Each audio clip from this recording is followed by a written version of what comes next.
Sin duda alguna es una gran oportunidad que tenemos este día de platicar con el productor y los directores del filme Awake, la vida de Paramahansa Yogananda, que gracias al trabajo, el esfuerzo de todos ellos y de muchas personas más durante varios años y visitando más de 30 países alrededor del mundo, tenemos la oportunidad ahora de conocer este producto final. Así que, pues, personalmente estoy muy agradecido por tener esta oportunidad para todo el público latino de habla hispana de platicar con los productores y, por supuesto, directores de este espacio.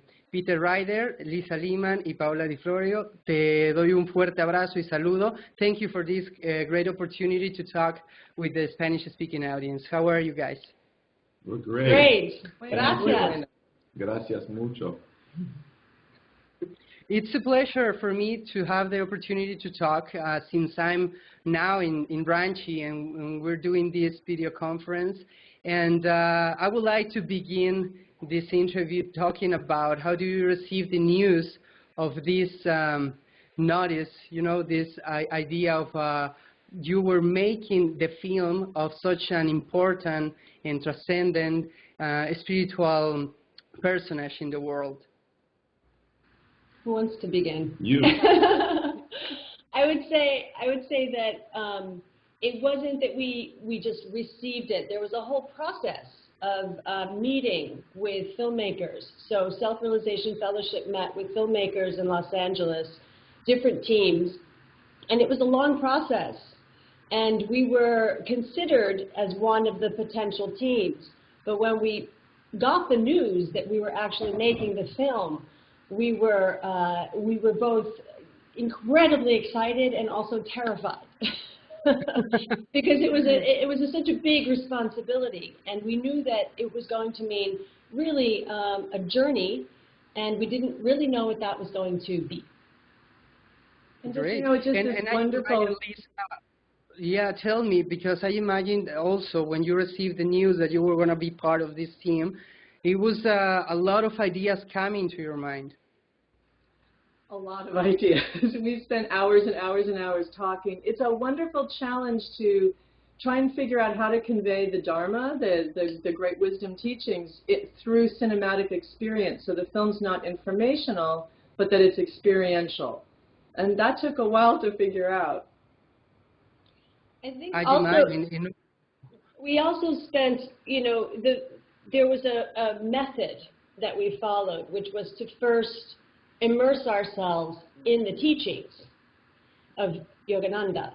So we really spent about 6 months reading as much as we can, just absorbing as much as we can of his books. So clearly the autobiography of a yogi and Man's Eternal Quest, his writings on the Bhagavad Gita, on the Bible. It was a lot. It was a lot to take in. We were overwhelmed a little bit.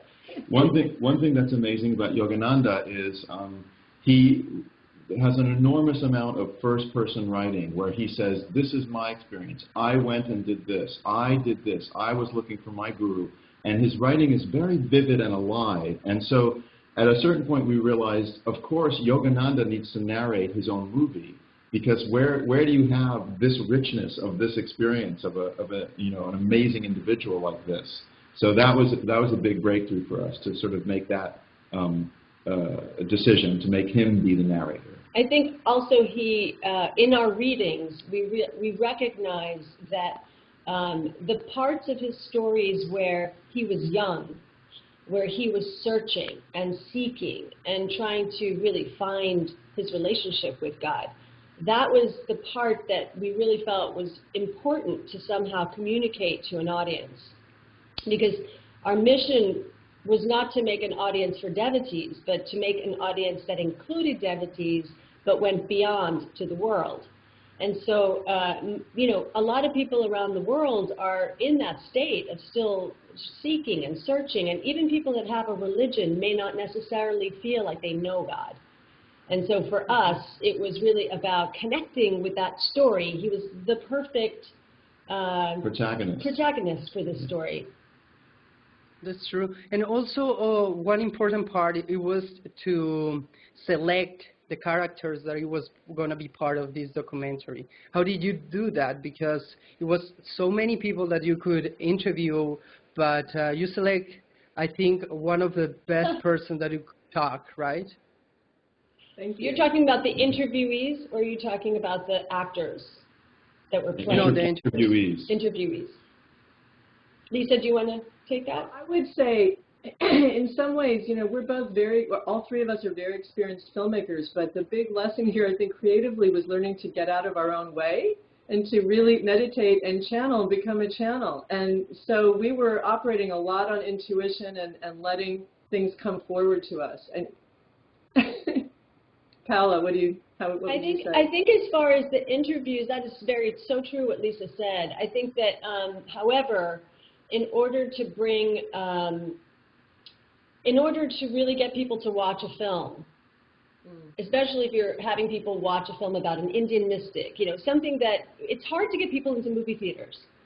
So there's a lot of competition, you know, it's very hard to book a theater. So we really tried to get people of stature that could speak of Yogananda. And what we discovered, so we did, you know, we got a professor of theology at Harvard, we went to Deepak Chopra, we went to a physicist and a physician who taught at Harvard and also at MIT. Krishna Das, right? Big bhakti. And we also went to people that had a popular following, like Krishna Das. And also there were archival interviews, you know, with George Harrison, who was, you know, very, very devoted to Yogananda, and Ravi Shankar, and some other people, you know, a lot of people in the late 60s and early 70s, for them, that Yogananda was their doorway, their point of entry into Eastern mysticism. And so many people read that book, including Steve Jobs, you know, who we mentioned in the film too. That was one of his favorite books. He read it once a year. So we needed these points of entry to entice outsiders to say, oh, if these people think that Yogananda has something to say, I want to pay attention now, you know. Because the real knowledge of Yogananda actually was the scholars at Self-Realization Fellowship had a tremendous amount of knowledge about what happened throughout the years certainly in establishing his organization in America. And so we were very lucky in being able to interview, and really the doors were open to us at Self-Realization Fellowship. But we really went beyond that as well. We really wanted to know, what does the world know about Yogananda, and how did he influence people like George Harrison and these other figures? So I think the timing of when the film came out ended up being perfect, even though for us it was a little bit torturous because it took forever to make the film. But the timing was, the timing was such where even Steve Jobs' death really brought a lot of attention to the autobiography of a yogi, being the seminal book that he gave out to people in his at his funeral. In memorial. And obviously, when you have all this information and you need to travel to different countries and begin filming, at the end you have an amount of footage and you need to select what is convenient to show. How was that process of editing? How was the process of the final step before you were going to screen it? Long. Lisa, do you want to start? I mean, it was complicated. We went through many versions, and once we had decided that it should, of course, be told in Yogananda's voice, that was a big breakthrough for us. And then it was a matter of whittling down of very long assemblies and focusing them more and more. You know, I think we thought initially we could tell a larger social history, but of course the guru's own personal story was so amazing that it took over.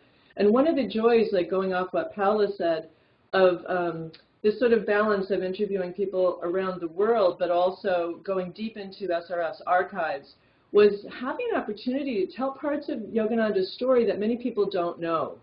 You know, traveling in the South, experiencing, I mean, he had, in some cities he'd be handed the keys to the city, but when he got into the South, he experienced a sort of American racism. You know, he compared it to the caste system in India.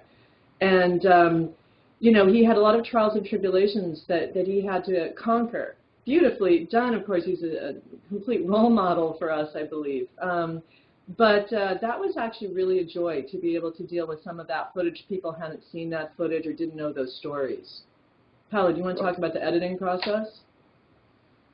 Yeah, I think finding the hero's journey was just perfect with his journey here on Earth.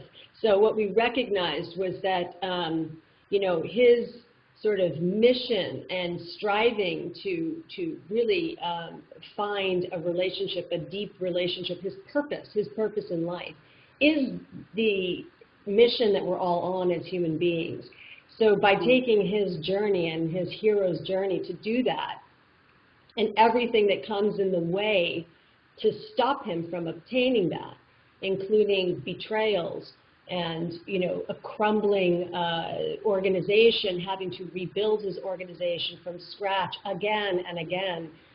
These are all things that I think the blows that he had to face, those were the things that we realized helped our audience connect to his humanity.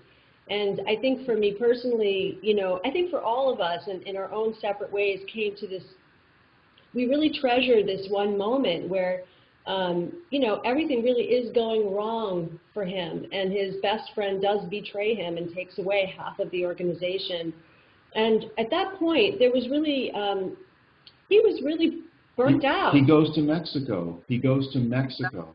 And he goes to Mexico to find solace. Because Mexico reminds him of India, the warmth, the culture, the climate, and he goes there and he just communes, he meditates, you know, at a lake for weeks and weeks, and, you know, he says he's ready to go away and disappear and give up on the organization. And of course, that's when he gets a calling from God, from Divine Mother, saying, nope, nope, you've got to go back. You have to finish what you started. And he has to go back to Los Angeles, what he used to call the jungle of civilization. So in Yogananda's teachings, that's what's so sort of great and actually very useful about it, is he says it's easy to go off to the Himalayas and be a hermit in a cave, you know, and find God that way. What's much more challenging is to find God in the jungle of civilization. And I think for as filmmakers, this was very personally, it resonated with me, because even making this film was so challenging. How to tell the story of this guru was, and the pressures of doing it right and all of that for this audience that was waiting for the film. And I think that there were many times where it just felt like, where are we going? How are we going to do this? And this particular moment kind of opened up a lot of doors.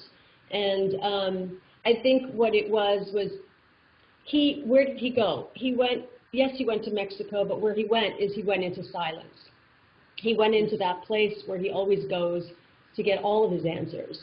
And that's what I felt at that point in time. That's what I was doing. I stopped reading all of Yogananda, and I just started meditating. Like the research that we were doing eventually led to the practice.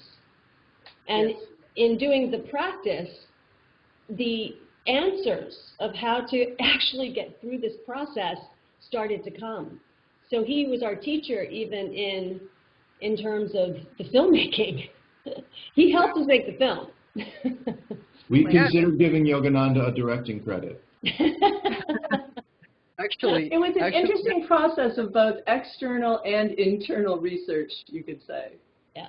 Yeah, that's true. I mean, I was talking earlier today with Swami Sriyananda Giri here in Ranchi, and he was saying something I think is very special. When you read the book, Autobiography of a Yogi, you always find something different every time that you read it.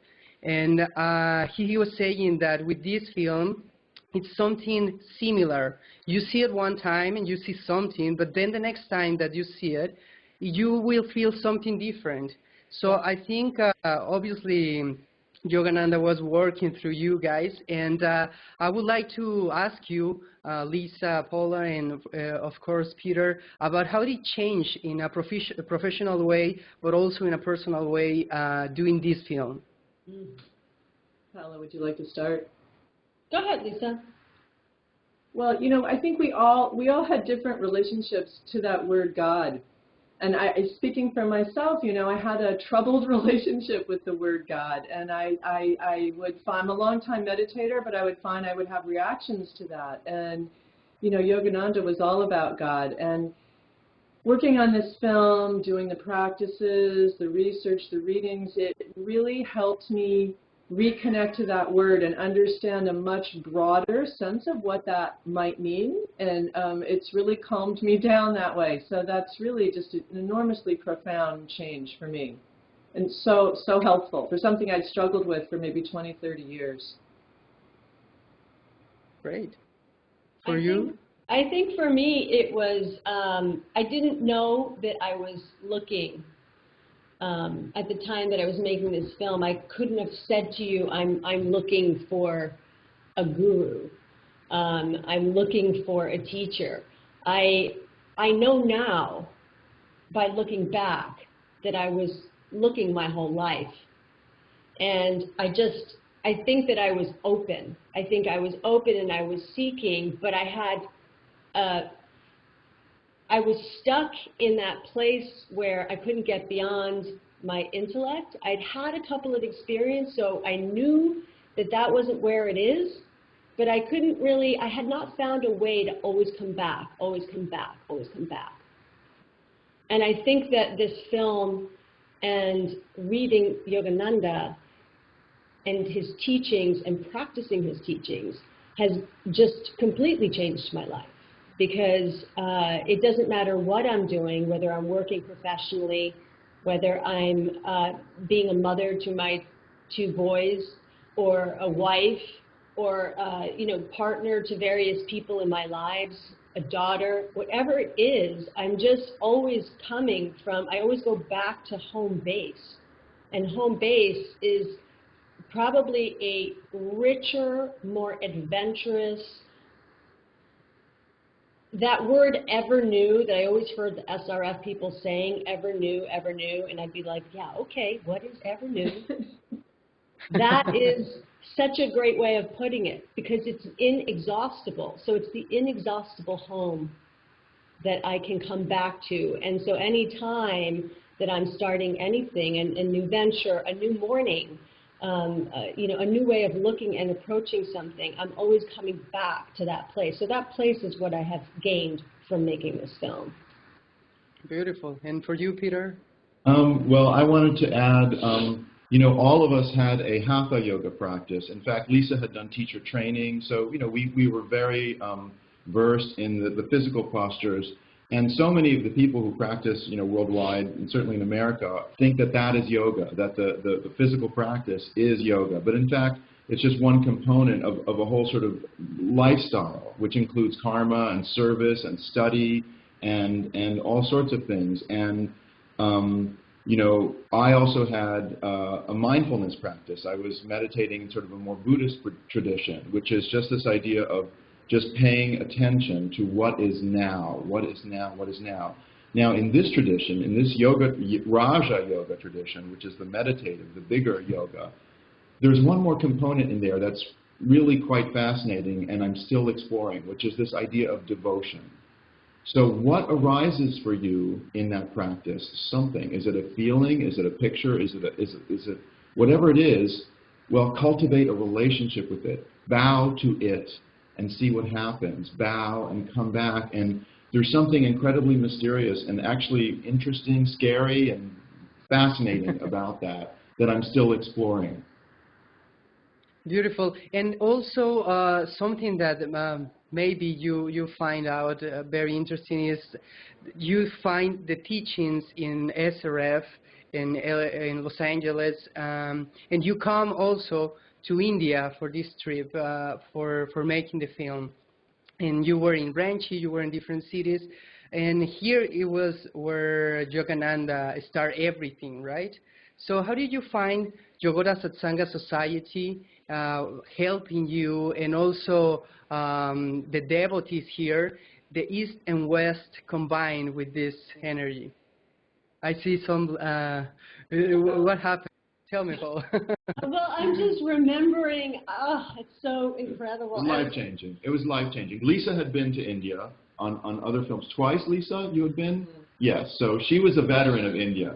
We were in total culture shock. In fact, you know, as sort of the lead producer, the logistics person, we had this crazy ambitious schedule, you know, of, you know, trains, planes, automobiles, equipment, going here, going there. And the monks just looked at each other and said, boy, these guys are in for a big lesson, you know, how things happen in India, you know. But I think Ranchi is a great starting off point, because when we arrived in Ranchi, it was not the first place we went to. We started in Calcutta.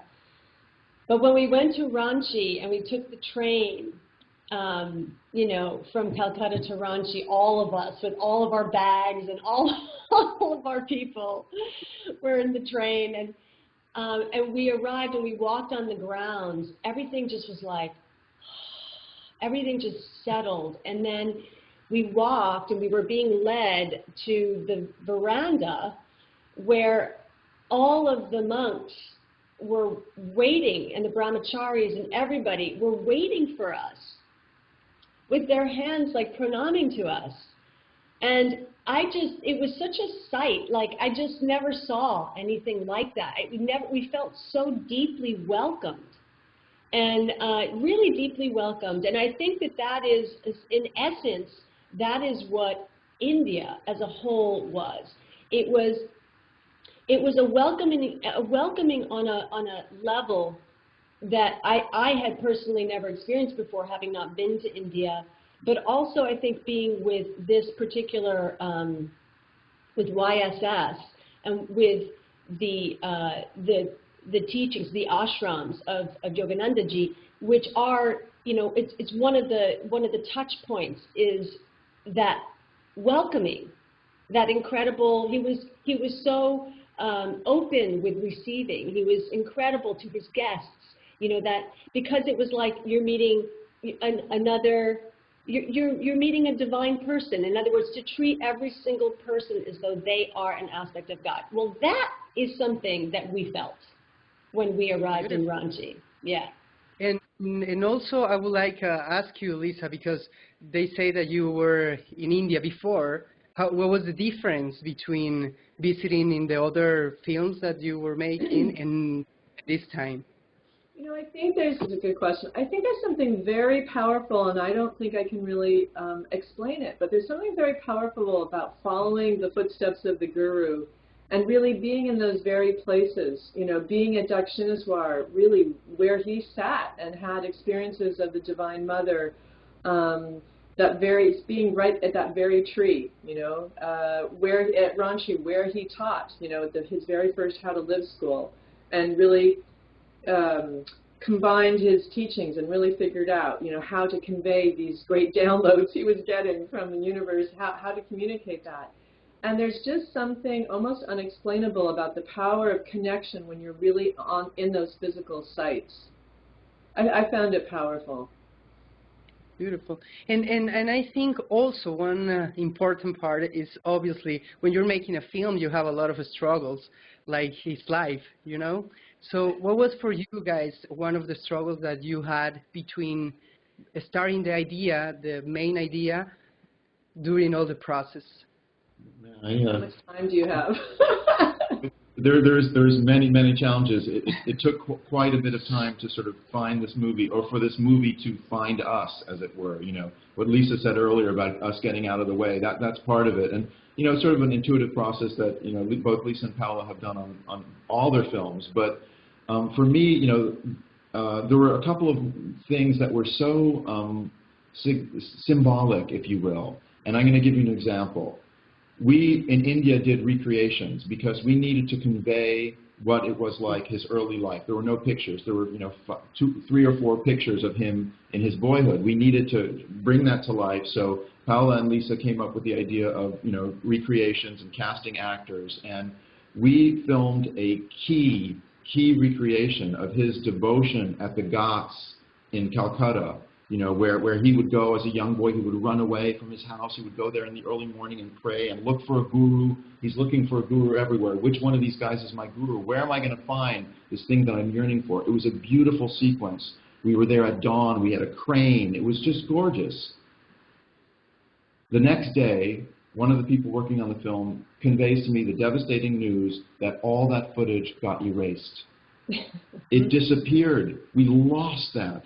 And we were on a schedule where we could not afford a reshoot. So I had to communicate to the directors that we had lost that sequence. It was heartbreaking, heartbreaking. The story doesn't end. Weeks later, when we got back to LA, somehow on one of the laptops, there was a folder of that footage. Somehow it had not been put on our master drive, it was on the desktop of this computer. So there was a resurrection. And that happened over and over again. We would face these huge deaths like, oh my God, it's over, it's a disaster. And then whoosh, something would manifest that wanted to express. So I think that happened in so many different ways in terms of, it really, the process of making the film really did mirror and does mirror in a lot of ways the spiritual practice. In general, because you come against obstacles and your knee-jerk reaction is to try to solve it, you know, with the ways that you know how, right? So you're coming from the solving from the mind. How does my mind want to solve this problem? Or how am I going to create this or that?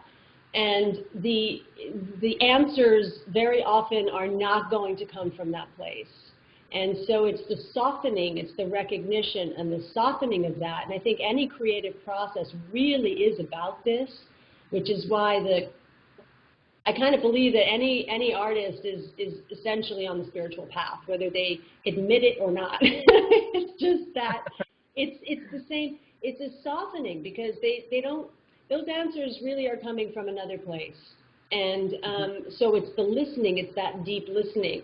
And that really happened. I mean, I remember going up to Babaji's cave, and poor brother Vishwananda. I mean, he's so amazing. He was so tolerant, you know. It's like all these questions coming from the mind, you know, trying to explain Babaji. Explain Babaji to me. I don't understand. What do you mean a timeless saint? You know, just having to really get answers to some of these things that just are not explainable in time and space. And you know, at a certain point, he was so patient in allowing me to ask all these sort of intellectual questions that had no answers, to the point where instead of telling me there are no answers that I can give you that will be satisfying, he exhausted me. And in my own exhaustion, I just finally had to open up, you know, and so finally, and it's a hard, arduous trip up that mountain to get to this cave. So by the time, with all the questions and everything, and by the time I got to the top, I mean, it was really just about experiencing it. And that is, I think that is really all the challenges that we had, whether it was editors that would really come in and out, and, you know, we did have some terrific collaborators, but the film was challenging. So it was like they'd come in and they'd have to leave, and we would be stuck with, you know, having to figure out our way through.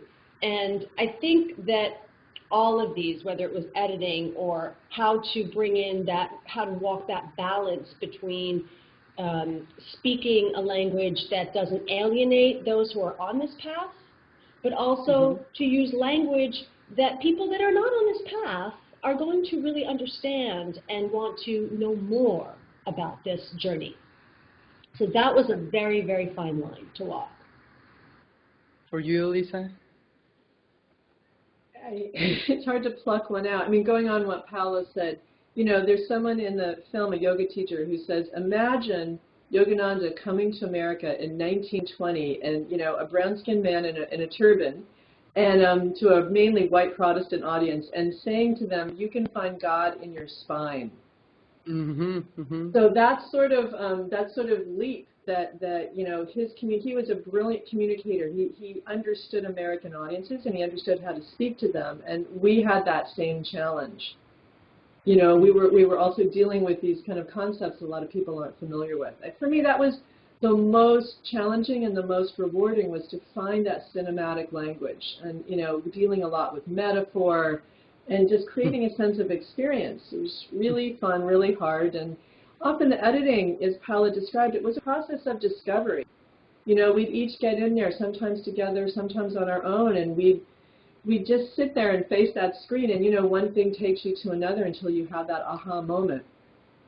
Exactly, and when you talk about audience, it's also important to know what was the experience when you released the movie to the first big audience. When was that? How it happened? How did you feel? Because also it was a huge experience.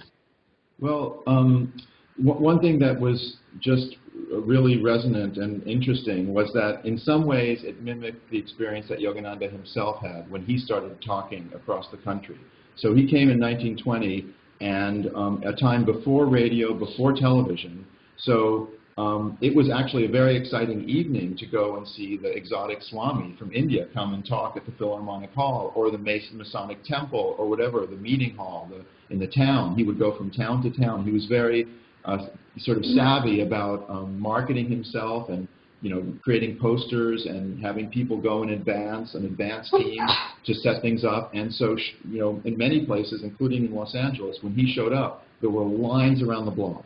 It was just sold out. You know, police had to come in to keep the crowd at bay in Los Angeles. Well, we didn't quite have that experience, but in Seattle, where we premiered the movie at the Seattle Film Festival in May of 2014, we ended up, we were playing at some theater called the Egyptian, which was a very old theater in Seattle. It actually went back to the 20s, where it was a Masonic temple. And we showed up for the premiere, and there's these lines around the block. And then we have now realized, because someone did some research, that at that hall where we premiered the film, Yogananda had spoken. 11 times he had been to that very place. So there's the sense that, you know, history was repeating itself, or this was an extension of what Yogananda himself was doing, you know, which is, and we've had, you know, we've been blessed with audiences really embracing this movie. And as you said, you know, seeing different layers in there. So wanting to go back 3, 4, 5 times to actually see things that they didn't see the first time. So, you know, it's playing now internationally in Germany and now Mexico. It played at the House of Lords in London, at the House of Lords, which is really ironic and interesting that the Indian guru comes to the House of Lords.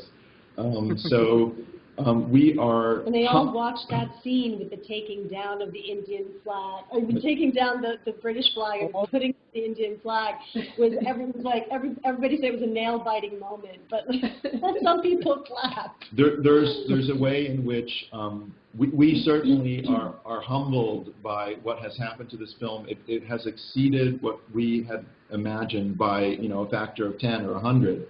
And certainly it's really about Yogananda and his power and charisma, because we have seen in screenings, he is rocketing off the screen. It's like it's 3D. The movie, it feels like it's 3D because Yogananda is not back there. He's in the house. You know, he comes off the screen and people are feeling that, you know.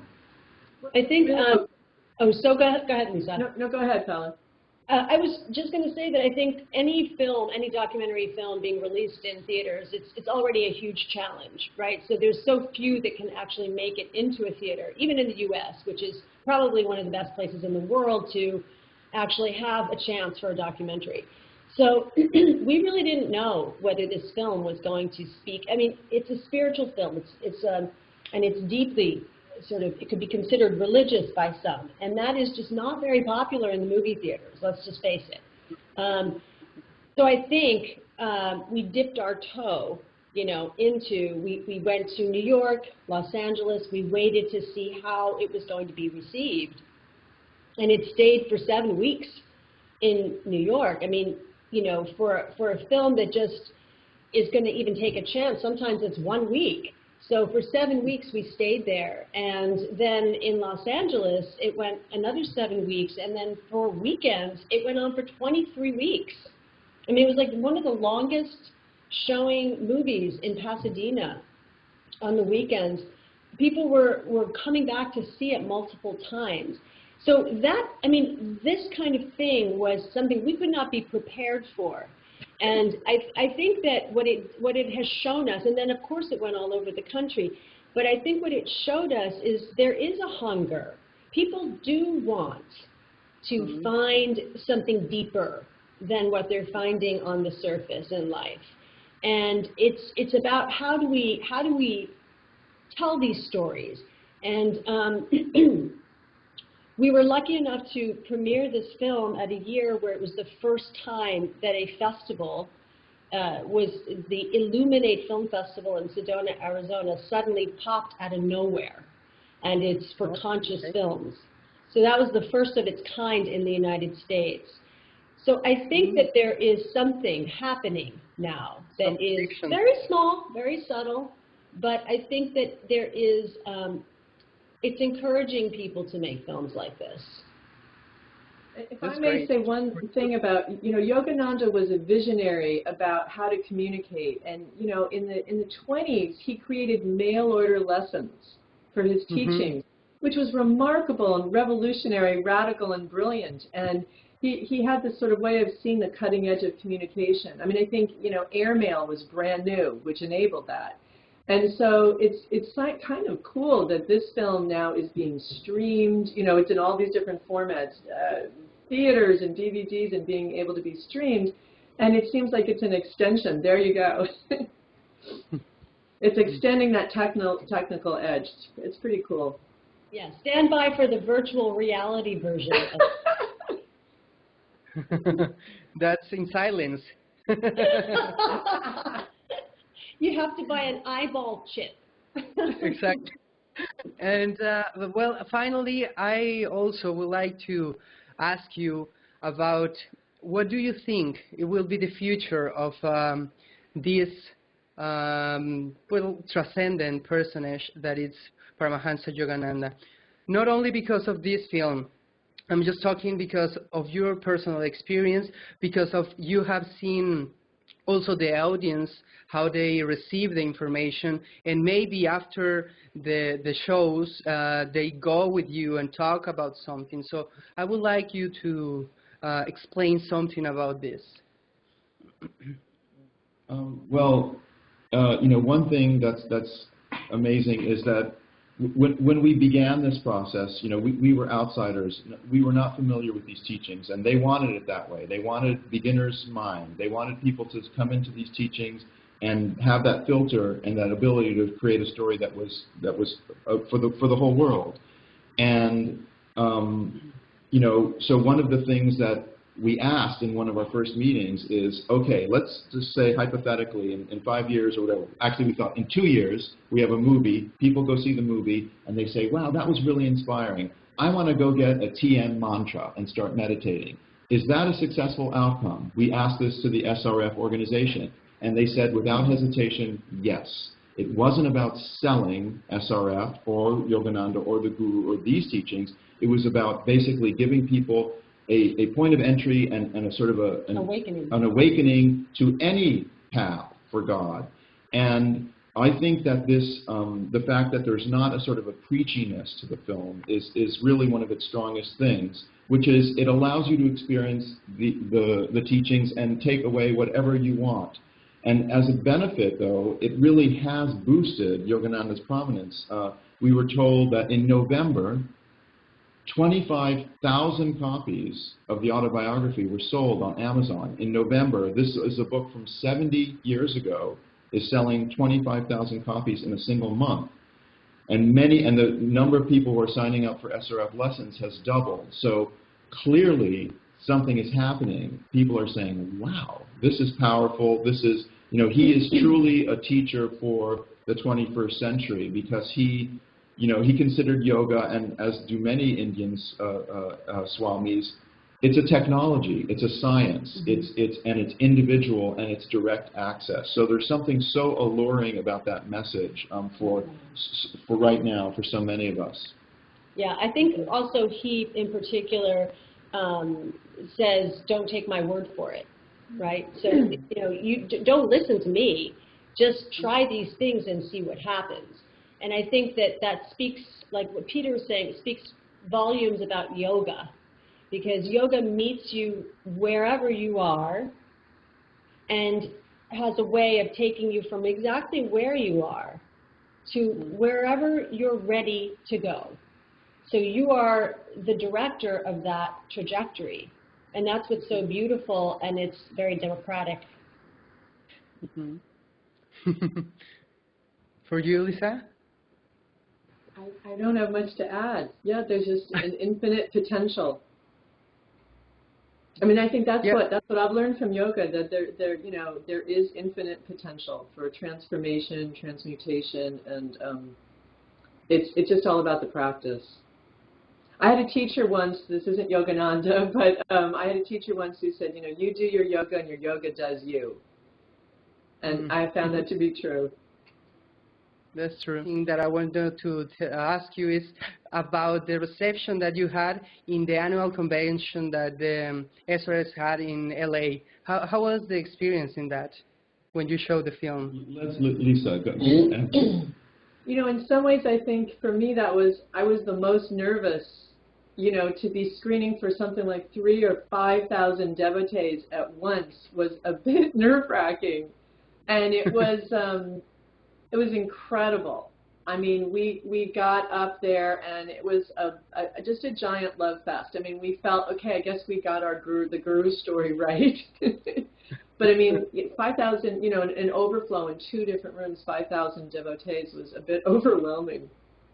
And it was a huge technical challenge to make it work on that scale, and it's interesting. We have noticed that, especially for devotees, the first time seeing the movie is a bit of a shock, because they're not accustomed to seeing this narrative, this story in this form.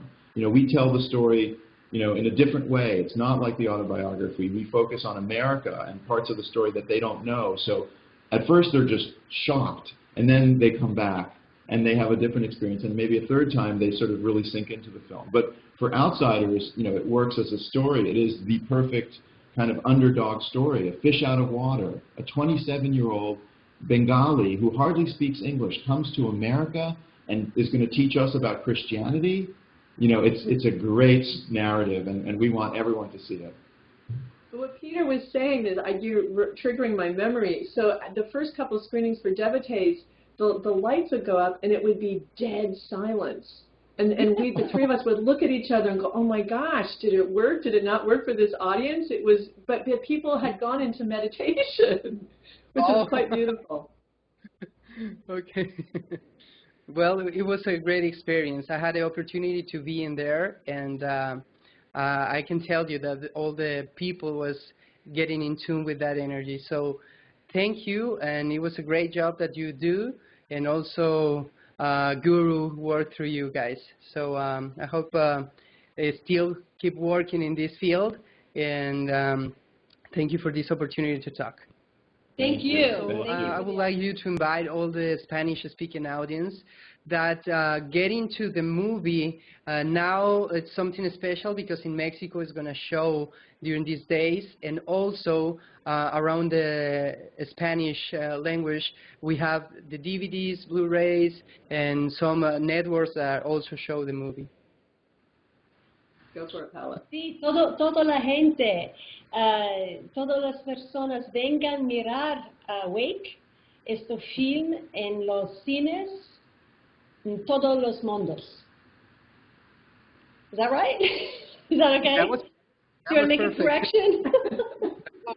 Perfect. Peter, thank you very much. I think it was a whole challenge, but it's very a spiritual transformation also to find this experience in a professional way that touch your inner soul, right?